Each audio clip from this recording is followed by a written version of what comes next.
Hey folks, Benthelooney here. We're going to be doing something new today. I'm going to be interviewing one of my favorite artists, great friends, and all-around undiscovered geniuses out there, Trent Carpenter, also known as the Onemanshowoff. Trent, how we doing today, buddy? I'm doing fine. I was waiting to say hello, but that was I tried to be too quick. But yes, I'm doing fine. Other than a headache I've had all day, I'm doing fine. It's a lot better now. Oh, okay, that's good to hear. Yeah. Alright, so why don't we get this interview started? Before we get into the good stuff, how about you tell us a little bit about your life growing up and such? I've had a relatively middle-class life. It's not very eventful. I don't feel like we have a luxury of having a big-ass paying job. My mom works at home, so most of our finances come from there and Social Security, so we're a financially stable family. I wouldn't say there's anything super big that goes on in our family, but other than that, everything is fine. The best part is that our family loves each other and supports each other for our love for the arts. My sister wants to take musical theater. I don't know what my brother wants to do, but he's doing a lot of things, and I want to take animation, and we all love animation. And that's a common thing we have, so that's great. Yeah, it's really rare in a family like that for all of them to be into the arts. It's like usually there's that one member of the family that wants to pursue that, but no, it sounds like your family's a very tight-knit group that all support each other. Yeah, by the way, I wouldn't be all like, it's rare to see a family that supports each other, because the last time I said something like that was in class, and I was like, man, in the arts, hardly any artist has a good relationship with their family. I said that, and they all got offended because I made a generalization. Well, I mean, just, not that families don't support each other, I mean just that you usually see that. Oh, I get what you're saying. Yeah, I mean, just don't generalize. Anyways, by the way, I got a notification saying that my video that I was making today has been uploaded to YouTube, so watch that if you want. It's called Why I Love Devilman. It's me talking about why I love Devilman, of course, so after this interview, go check it out. Ah, yes, I shall leave a link in the description of this interview. Thank you. Sure. Alright, so talking to you on Discord, I've discovered you're one of the biggest anime and manga freaks I know. How'd you discover the medium, and how did it inspire you? Okay. Castle in the Sky and Pokemon. Castle in the Sky was apparently one of the first animated or anime movies I've seen, and I loved it. Our family are pretty much big Ghibli nuts. We love everything Studio Ghibli. We've only seen a select few. We've only seen, the only movies we haven't seen are a select few, but other than that, we've seen a lot of their movies, and we are huge fans of their work. Wow, that's really cool.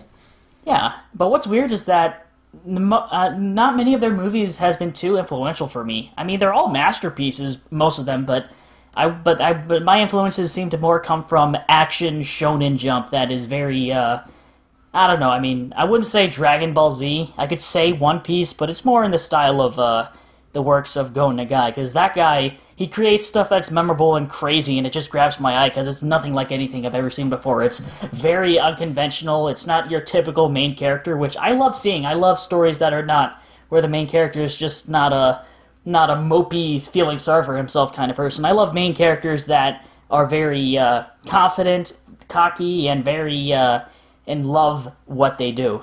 That's the kind of main characters I love, and the stories that Go Nagai was able to make has those types of main characters, and that's why I love a majority of his stories. But yeah, Studio Ghibli, I love Studio Ghibli. My family loves Studio Ghibli, but I mean, I guess that's the extent of the, first exposure to animation. I hope that rambling wasn't too far off. No, this interview's all about you, man. Okay. I mean, I just don't want to go all over the place, though, because we're talking about my first animations I've seen. Okay, the first stuff I've seen, it wasn't just Castle of Cagliostro and Pokemon, but I did love Cartoon Network as a kid. In fact, I used to watch Cartoon Network all the time just to pass the time. Like, I was like, this thing coming is going to take a while. I know what I must do. I must watch Cartoon Network, and that's what I did. And I remember the Blue Powerhouse era, which was a lot of fun. I used to watch a bit of Powerpuff Girls, and then Eddie Dexter's Lab, Samurai Jack a bit, but that's really it. Back then I was actually scared of Dragon Ball Z, but I wasn't scared of GT. I don't know, I think my fear of anime seems to stem from the fact that I inherently thought that it looked great. I just didn't want to admit it because I thought it was too good. So I associated Dragon Ball Z with being scary, and GT with... I have no idea why I thought like that.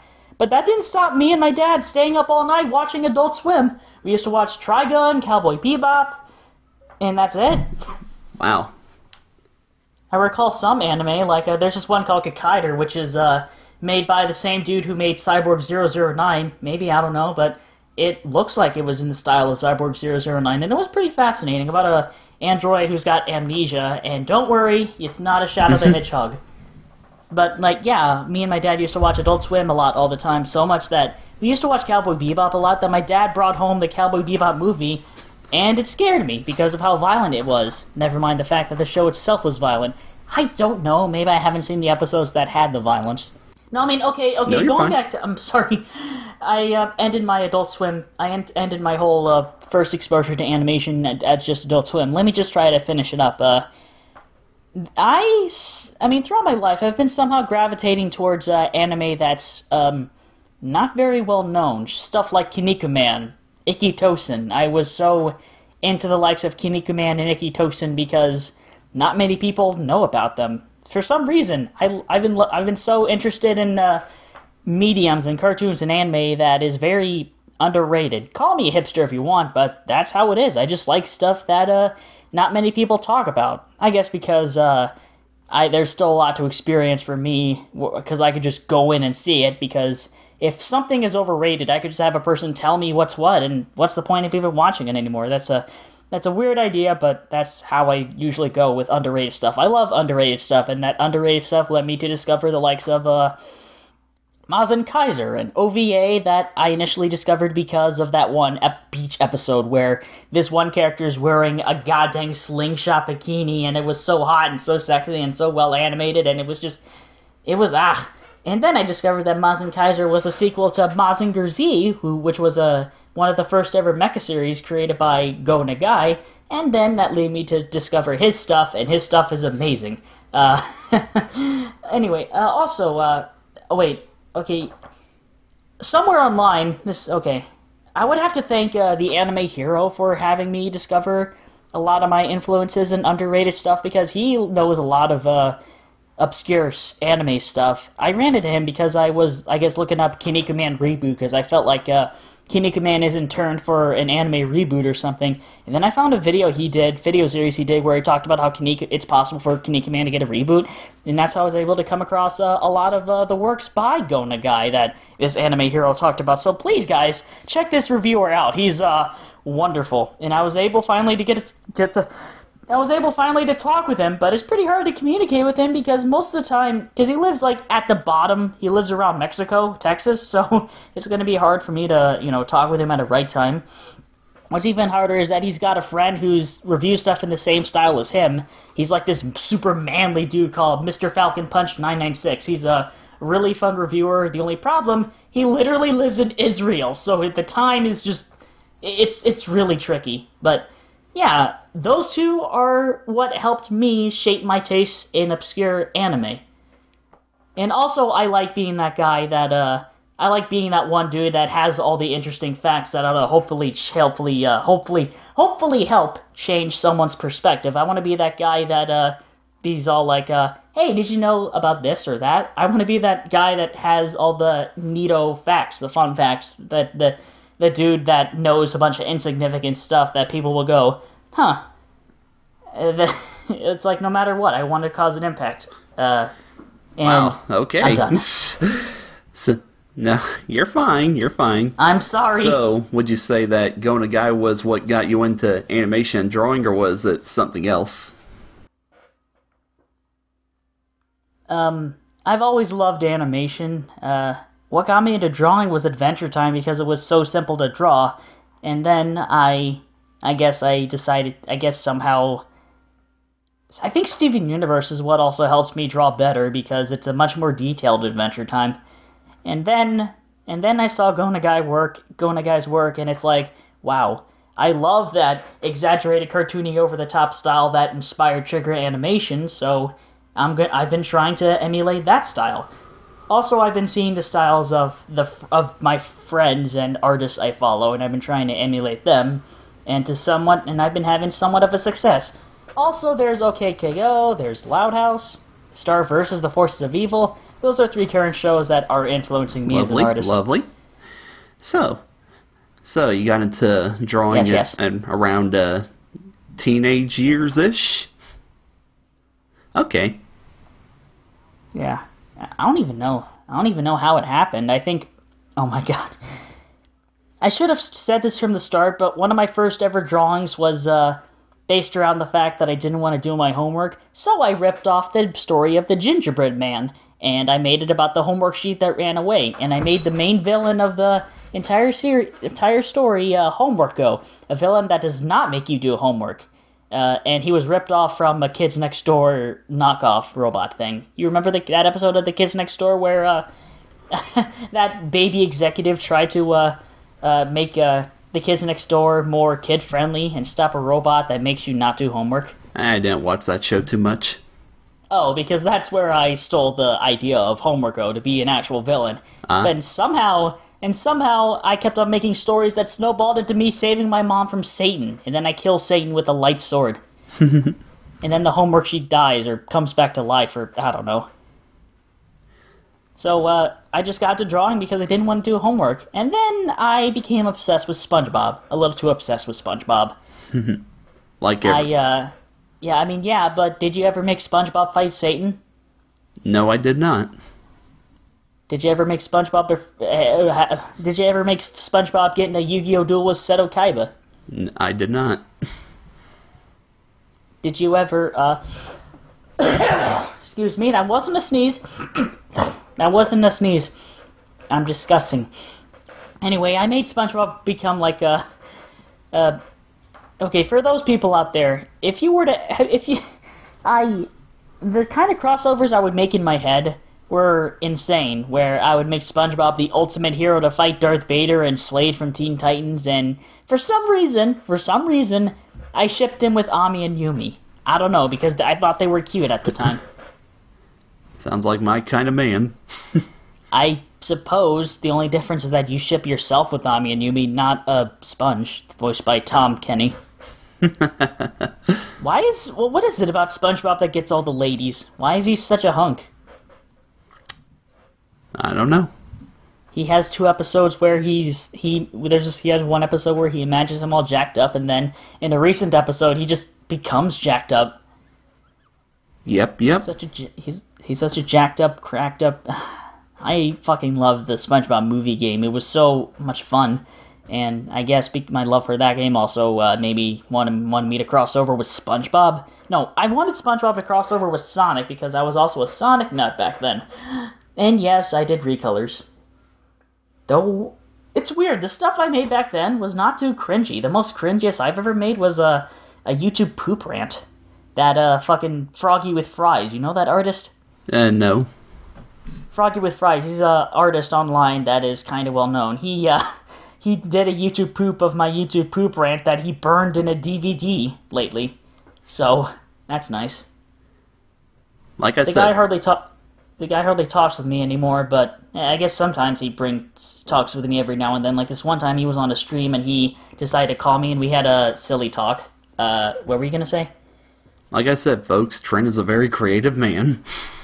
Yeah. I don't even know how I get this creative. I think it's because of my desire to be so different from everyone else that I just, I guess I get desperate, but I don't feel like I try to get desperate because I know that if I try way too hard to be unique, it will not benefit me in the long run. I just have to be good. That's the moral I go by. I just be good. And what I think is good is stuff that isn't just different for the sake of it. It's stuff that's different enough to make it good. The basic way I can describe my philosophy is I don't hate the Powerpuff Girls reboot. I'm just indifferent to it. I would have a much better opinion. I'd rather listen to a reviewer or an entertainer who is more indifferent to something and confused by something rather than someone that just like, "Oh, I hate it, I'm blah blah blah. This thing should not exist because I don't like it." It's just stupid, because just because something you don't like exists doesn't mean it's a TV show you could just turn off. I mean, you can't control art. It's stupid. That's really my philosophy. I just want to be a unique person in a sense where I don't hate stuff. I just observe it, or I don't know. I never want to present my arguments in a way where I believe I'm right. I just want to present my arguments in a way where it's something you can agree or not agree on. I don't want to be that kind of guy that's like, "Oh, I'm right because I say so." I'm sorry. You're fine. It's just I think you're getting a little ahead of yourself. I am getting ahead of myself. I got questions that'll cover all these. Don't worry. Thank you. Fuck. Okay, so you went to the School of Visual Arts in New York, which is one of the best animation schools in the USA. Want to tell us how you got in there, as it's a tough school to get into? My mom saved money, I wrote a convincing essay, and I was in. Really? You didn't have to show a portfolio or anything? I did, Okay. and the art I made back then was so not as good as it was now, but I got in. That's incredible. I don't even know how it happened. I just make stuff and it happens, but I'm not gonna make a jab at some the animators at SVA. Like I remember seeing a thumbnail for this one short that was made in 2016, and it looks like something made in like early 2000s Flash from the thumbnail alone. So I mean, I'm sure it's all right, and I'm sure the artist is doing fine. It's just that I guess if you draw and you're serious about your career, you can get in. Yep, that's a good mentality to have. Uh-huh. So, you've since left SVA and now you're going to another school. Want to tell us a little bit about that? University of Maryland Eastern Shore. Full name, and hopefully you won't find me to kill me. But yes, I'm going there to learn comic books because that's how to continue my education. The downfall is that I have to have one more half year of school, but I'll be fine with that. I'm learning to make comic books from some really good teachers and really good friends, and I'm enjoying my stay there because it's in my home state. And the best part, it's free! Wow, free college. Who would have thunk it? That's because I live in states. I mean, yeah, the tuition is free. I guess the only thing I need money for is supplies. You lucky devil. Yeah. Alrighty, so what I love about your art style is that you don't go overboard with shading and you keep it simple but appealing. What's your method or mentality behind that? I don't know how to shade. Well, scratch that. I know how to shade, but I am in no level of shading that anyone else is. Like, I don't heavy shade at all because if I'm scared, I gotta figure out where the light... I always forget where the light source is, and I don't even think about putting a light source there. So that's why I have such trouble with shading. So for the love of God, have a light source in your shading, because if you don't, it's gonna look weird. And by the way, don't you fucking dare forget reflective light. You know, those are on the edges of your characters where light reflects some area around them. Like, that actually benefits you so much. And that's one of the reasons as to why I kept on failing my painting class. Yeah, that's a story. I failed my first painting class back at Maryland Eastern Shore College, and then I had to retake it for a second time, and the teacher practically failed me, and she explained at the end of the day, on the final day, that I was missing how to do reflective lighting. So my mom tried to convince her that to raise the grade, because my grade was like, it was short by 0.5%, and we got her to increase it. So I passed. Whoopee. The power of persuasion. Yes. You know what I find really funny is that people seem to, you know the people that say, back then parents would scold kids if they failed, now parents scold teachers if their kids fail, and it's like, well, gee, what if the teacher was being a bad teacher? Did you ever think of that? It's always a possibility. Yes, I mean, not every teacher is right. Some teachers are fucking horrible, and I'm happy I never got to experience a horrible teacher. Although, never mind. I was going to talk about this one class where it's supposed to be like a advanced something something, but all we did was just make cardboard crafts out of hot glue. Though granted, the next class I had with her, it was all about branding, and I did learn a bit about how to brand myself and how to present myself in a professional manner. So, that was good. That teacher was good.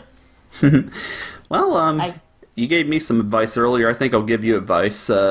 When it comes to your art, never always act like you know what you're doing. Never try to sell yourself short. It's like if you don't know how to shade, well, you said you know how to shade, but you know what I mean. It's like act like you do, but make people ignore the fact that your drawings don't have shading in them for the most part. And I think you pull that off really well. Your drawings really have a cartoony style to them that really sticks out.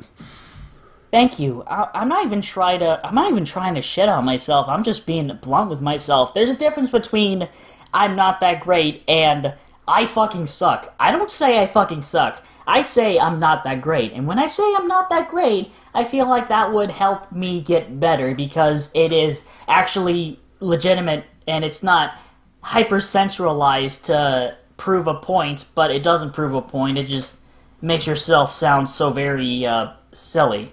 So if you're going to criticize someone, actually criticize someone and don't say that they're the cringiest cringelord on the internet. I'm not going to take you seriously. Yeah, not much to learn from that. Besides, what's so cringy about someone drawing really cartoony asses? You don't hear any complaints from me. Well, yeah. I mean, kids love balloons, you know that? Yeah. Especially if they're from that fucking clown voiced by Tim Curry. Oh, how they all float. That upcoming It movie looks pretty good. Yeah, I've gotten into Stephen King recently, and I'm looking forward to possibly seeing it. I am mega indifferent, but I respect the guy. Next question. Sure. We're on worst critics. That's all I wanted to say afterwards. So, yeah. Going away from your art for a bit, you're very outspoken when it comes to media and people's opinions on it. Yeah. Would you care to share some of your philosophy on that? I have anxiety where I feel like I have to agree with someone or be a part of something, because if I'm not, then no one will pay attention to me. And being neglected when you try to express something thought-provoking is heartbreaking. And it's not a good feeling to have, because it boils down to me wanting to be invited to Doug Walker's birthday party, all because I say, oh, the Emoji Movie sucks. It's just stupid. But, I care because, I care about media and what people have to say because I hate mob mentality. I hate the whole, I agree with people agreeing with each other because it's the popular thing to say, and if they don't say something different, then if they don't agree with them, then all of a sudden they're ostracized or is pushed back or something. I just hate that mentality so much, but I'm outspoken because I want to speak out and say, hey, maybe the Emoji Movie isn't that bad and it's just a mediocre, soulless sellout, and that's it. It sucks that Popeye wasn't made, but you know what? It could be worse. The Emoji Movie could have been a whole lot worse. That's what I'm saying. At least it has an understanding of cinematography and setting scenes and colors and design. It's not like the film was made, oh my god, it's not like Food Fight or anything. It's... Well, and that's another... In Food Fight's case, that movie was stolen and had to be redone, on a very tight schedule. Yeah. But yeah, oh my god. I also don't like it when people say that the whole "it could be worse, it's harmless" argument is invalid because they feel like that deteriorates quality and makes stuff worse. No, because saying that stuff is harmless and it could be worse does not mean that we can put less effort into our work.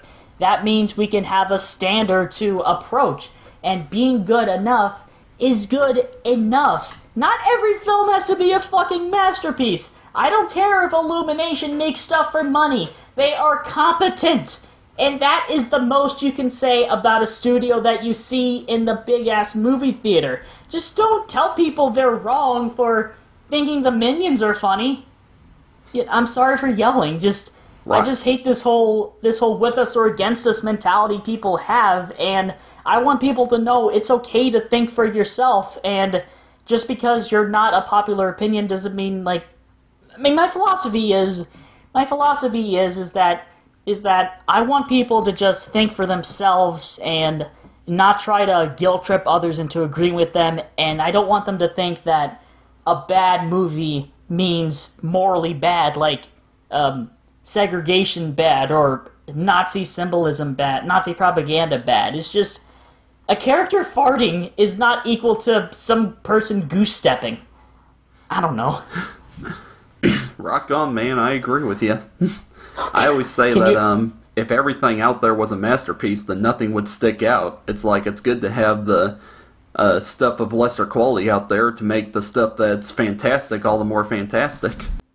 What if there was a dictator and his salute was farting? That's literally what the Minions do in Despicable Me. They have that fart gun. A lot of people are talking about how the Minions movie didn't have Hitler, and they thought it was a missed opportunity, but whatever. Yep. Next question. Well, I can safely say that showing you my artwork, you've definitely helped for my artwork to improve, and you give some of the best advice anybody could ever ask for, so I guess, is there any advice you'd like to give to young artists or animators out there? Everything is a shape.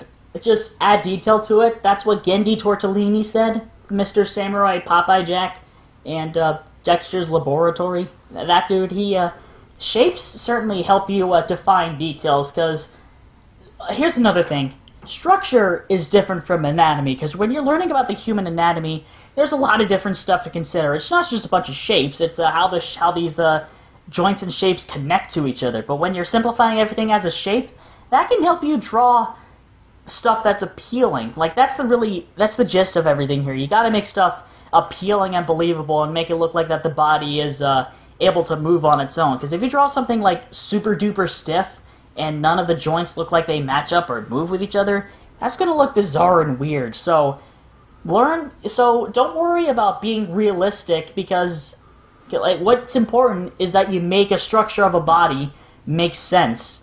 And the structure of a car, an animal, a building, whatever, just make it make sense and make it look appealing. That's the key factor here. If you want to learn how the human anatomy works, then study up on how the human structure and anatomy works by going in a doctor anatomy book, because that goes into the nitty and gritty of how the human body works. But if you want to just draw a human body and make it look good, then simplify it in shapes and make the structure make sense, because I guess there's some measurement rules that you gotta apply here. Just watch a whole bunch of art tutorials online from reliable people like Draw with Jazza, Proco, and many others. So that's what that's my advice. Just make your drawings make sense.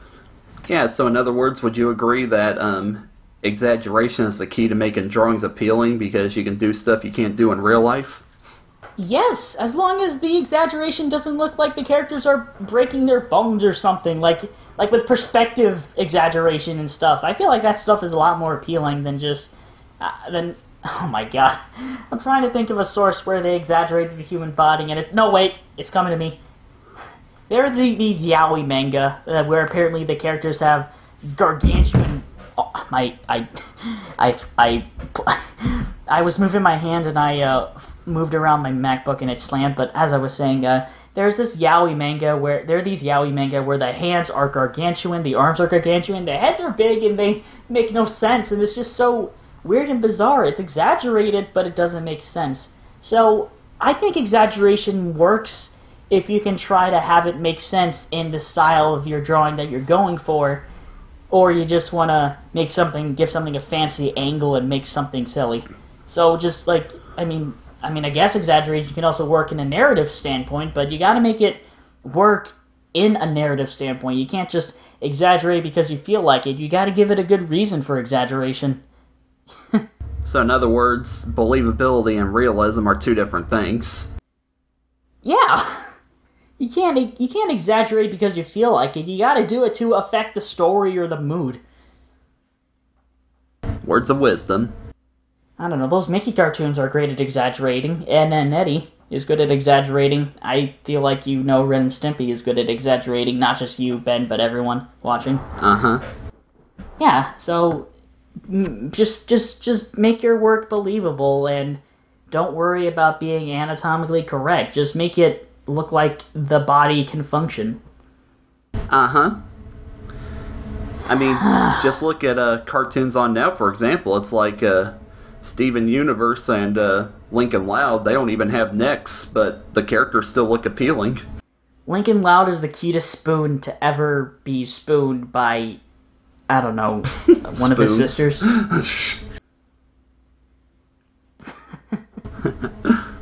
If you took a plastic spoon and you just drew Lincoln on it, it would look like him. Yeah. Now, some voodoo dolls, Lilo and Stitch. Haha, I'm trying too hard. Next question. I am all out of questions, so is there anything you would like to cover that we haven't covered yet? Not really. Just follow your dreams. Be reasonable about them. Have an idea where you're going in life. If you want to draw, that's good. Just don't try to draw. Just learn how the stuff you love works and apply it to yourself. Don't try to draw because, I want to do this thing right away, and that's not how it's gonna work. You gotta know how stuff works before you can actually make stuff. It's not that easy, but it's not that hard either. Just draw and go with the flow. That's really it. Just go with the flow, go with the wave. I don't know, I'm getting a bit spiritual here. I kind of have like a spiritual belief in living life. If you go with the river or something like that, just sit back, relax, take a breather, you'll be fine. And I know that's weird, just coming from a guy who's very loud and rambunctious and bounces all over the place, but that's really it. Just go with the flow and be yourself, and you'll be fine. Be yourself as long as you're not a bad person. Yeah, something like that. Yeah, don't ever feel discouraged if your drawings start out bad. You'll get better over time as long as you keep practicing, and it's all a matter of time before your drawings come out the way you want them to. There's this really good comic I saw where a kid was asking this artist, man, no one's paying attention to me, and then the artist's like, have you drawn anything? And then the kid's like, I've drawn so much, and then the artist is like, well, keep trying, and behind him he's got a ass load of more drawings than the kid does, so that's it, just keep on fucking drawing. Even if it's not as much, even if it's like a lot of drawings, you still gotta fill that a lot of drawings with even more drawings. It's not like people aren't paying attention to you because you're not drawing enough. Just draw because you feel like it, and if you want attention and if you want to be successful, try getting a job. You don't have to go on YouTube and make your entire living off of that. I don't care what people say about PewDiePie. Apparently YouTube is cracking down on them bitch-ass N-words on the internet. So it's best to try to get a job doing what you love, because, I mean, YouTube could be a fine way to fill in some pockets, but at the same time, though, if you want to, like, get a job doing what you love, go to California and work at Nick or Cartoon Network or something, because it's just like, I don't know. I don't know where I started from or what point I was trying to make. Just be you. Don't be overconfident in yourself, and just don't let your hatred of low quality entertainment get in the way of what you want to do. Use your energy in hating something to make something that is better than the things you hate. I like to, yeah. But I would like to point out that the animation and art industry is a very cutthroat business to get in, and even a lot of people with the most talent you can imagine, they don't even get in. So keep in mind that what you love doing may end up just being a hobby, but always have an outlet to show your work off to people, because you never know who's going to see it. Yeah, and that's another thing. The most important thing when making entertainment and doing what you love is make connections. Talk to people. Talk to a lot of people. Talk to artists you love. Talk to people you respect. Talk to whoever. Make a whole lot of friends, and one of them might give you the hoo-ha in going into places. But speaking of connections, the creator of OKKO, Ian Jones, he lived in the city that is 5 minutes away from me.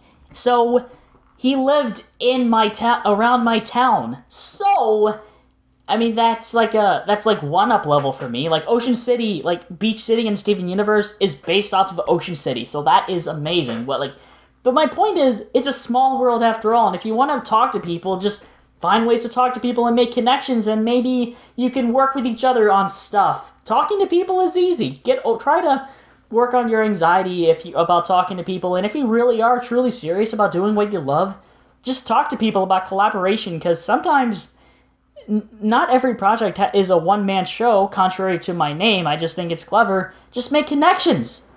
Collab. And I feel like that can help you get in the industry. Like, talent and connections is what gets around. Yeah. For example, me and Trent. It's like he's one of the most knowledgeable and respectful guys I know.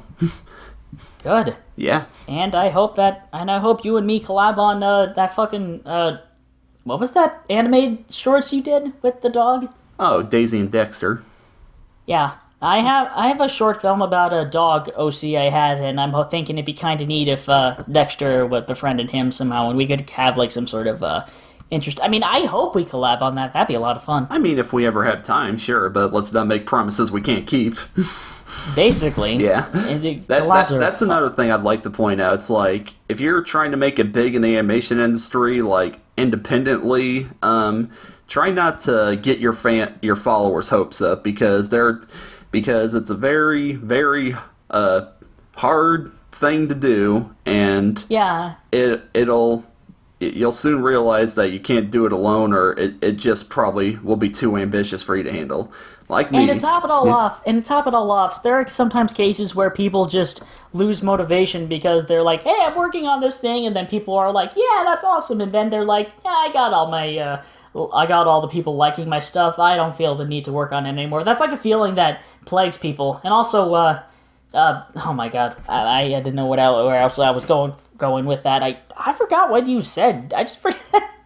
I forgot what you also said about how like you don't want to give people's hopes up. That's perfectly fine. And if wait, I remember now. You said you wanted to talk to people that say, oh, they want to make it big in the industry. Well, how about going in the industry and that's it? Why would you want to be big? If you want to be big, then that's the least likely you're ever going to get big. You just go.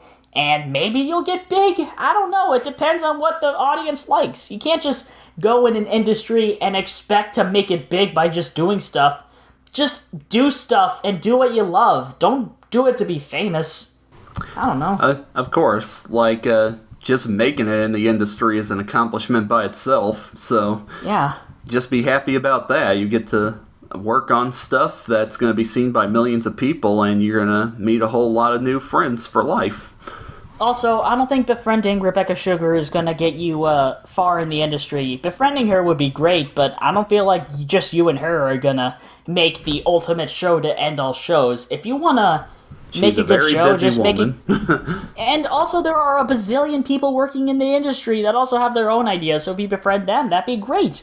So it's not just the creator that they slap on at the show's opening. It's like that fucking... It's like... Do you remember that episode of Ren and Stimpy where Stimpy was explaining how cartoons are made? Yep. A producer is the guy that finances all the stuff and the guy takes all the credit. What did he say? He's like, why don't you be a producer? He doesn't write, he doesn't draw, but once a cartoon is made, he takes credit for it all. Don't try to befriend a producer. Just befriend the people working on it. You'll have a lot more fun that way. Yeah. Oh, and you speaking about someone famous coming from around your hometown, Brandon Small, the creator of Metalocalypse and Home Movies. He's from my hometown of all places, so... Holy shit, that is... Oh my god, that is amazing. Yeah, so anything's possible. It's like, don't think that just because you're smack dab in the middle of nowhere doesn't mean you can't make it somewhere. You just gotta be ambitious and just practice. Also, side note, I hope no one uses that whole famous people thing as like an excuse because going to this podcast, Sleepycast, there's a part where Stamper and Spazkid went to go to Game Grumps to film something, and they were in a hotel, and a bunch of people stopped them and say, "Hey, this is the hotel where the Munchkins lived," and it's like, who cares about that as long as the hotel is a nice place to stay, and it's just like, it's cool that famous people live there, but I don't think standing on the same ground as Justin Bieber is gonna get you a ticket to Sexville Heaven. Yeah. And besides, if you went to Sexville Heaven, it will probably be filled with so much cocaine, and not the cocaine that was in the 50s that you would see in Coca-Cola. I tried too hard on that one. Yeah, keep in mind... I can't believe Coca-Cola had cocaine, and now it's still called Coke. Guess it's just a catchy name. I guess. Well, they could always change it to New Coke. Oh, wait a minute. Oh my god. It's still called Coke. I'm old. Yeah. Oh, and what's it? Yeah, a point I wanted to make. Keep in mind that the people you look up to, they're just that, people. It's like they just happen to be in a position where a lot of people know their stuff. It's like they're not gods. You don't have to worship the ground they walk on. Just treat them like individuals, like you would anybody else. Dude, that's... oh my god. I met so many artists that online that really don't like being alienated from being a person, because it just makes them seem like people are only valuing your talent more than you as a person, which is bullshit of a thing to do, because, yeah, they have talent, but if you want to befriend them, it should be because they're a good person, not just because of their talent. My god. Mm-hmm. I agree completely. So, like... oh my god. That's why I like to reply to comments in my videos, because I like to let my fans know, hey, I'm just a regular guy and I'll talk to you. It's like, just because you watch me and you look up to me doesn't mean I'm a different person from you. Here's another tip about making connections. Go to conventions and meet them there. You'll probably have a fun conversation with them. Like that one time Pan Pizza went up to Tara Strong, and Tara Strong threatened to beating him up, but the next time they met, she forgot about that. Yep. That's something that apparently happened. Or you could also go to panels and talk with the creators of these TV shows and the actors behind these TV shows. Just don't ask them about the dark side of the fandom, or if they know what YouTube poop is, because that actually happened. Oh my. Okay, the dark side of the fandom was like something happened where some guy went up to the voice actors from My Little Pony, and he asked about the dark side of the fandom, and that was just scary. Another time, some person went up to a Steven Universe panel and asked them if they knew about the CGI cutscenes for YouTube poop.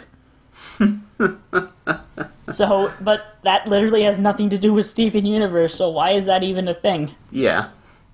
So, just, like, be a decent person and don't try to be all like, hey, have you ever heard of this obscure thing or something, I don't know. Be casual, but not too casual. Don't talk to these people you don't know like they're your friends who might know what you're talking about. Hey, Rebecca Sugar, have you seen this one review some guy did of your show that said that it was called Stephen Rapeyverse? Like, that this video says a lot of good points that I think you'll agree with, but no, don't be that person that gives someone a negative review on a cartoon they made. Yeah, bad idea. Yeah, that Stephen Rapeyverse was actually an actual video some guy did where he went in-depth about why the show sucks and the fan base especially sucks, but I'll send you a link after this interview. It's a weird video. I can already tell. Yeah. Well, alright, I think we pretty much touched base with everything. I think everybody's gotten to know you pretty well, and Trent, I'd just like to thank you for coming on and doing this interview. You're very welcome. Guys, for the record, I'm not this crazy and rambunctious if you meet me in person, because I'm only this crazy because I guess I just handed up for this interview to try to give as much inspiration and influence as possible, because I want what's best for people and the people that watch us and just everybody. I want people to be happy. That's why I have this anxiety where I care so much about what people think. So do you and be happy and do what you love doing. Don't try to waste your energy on how much the art industry sucks because they shelved Popeye for the Emoji Movie. It's like, yeah, that sucks, but be happy that Samurai Jack came out and finished its story. Life is good, right? Life is good, right, Trent? I think life is amazing. It's good and bad at the same exact time, which means it's amazing, so there's so much shit going on that makes it amazing. So appreciate the fact that literally anything can happen, okay? Couldn't have said it better myself. Good. I guess we're done here. Yep. Have a good day, everybody. Stay loony, Seriously, my friends. have a good day. Have a good day, and stay very loony and toony. It's Tiny Toons Adventures, which I hear is it was a decent show. I like it. Yeah. It's Tiny Toons, and I can't come up with a better ending. Sorry. Stay loony, my friends.